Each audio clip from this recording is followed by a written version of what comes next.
Now we're going to join two pieces of wood together using the router joint system.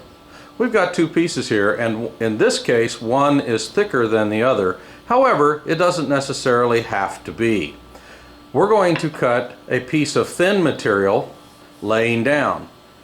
Any piece you cut laying down can be up to 3/4 of an inch thick.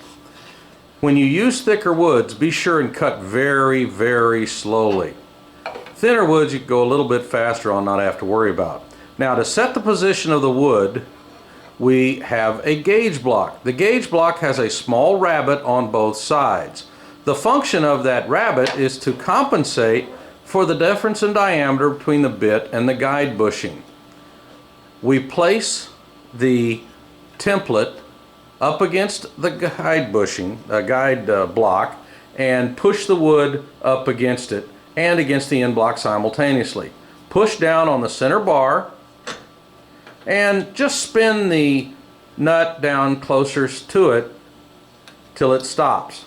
Tighten the other side down a little bit more than you did that one, and then go back to the first one and snug it up again. It is not necessary to tighten the knobs excessively. If you tighten it excessively, you will bow the jig, and that can cause you problems. So if you find it is bowed, check the bar where it meets the wood, that it's tightened evenly all the way across, and adjust the balance between the tension on the two knobs as necessary. When it's right, you'll get a good strong hold and you'll be ready to go. Be sure to remove your block. Well, we're ready to cut, except we've got to get our safety equipment. But before we do that, let's set the height of our router bit. The router bit is a 3/16 two-flute upcut spiral, and it is the only router bit used for cutting the decorative joints. It cannot be any larger.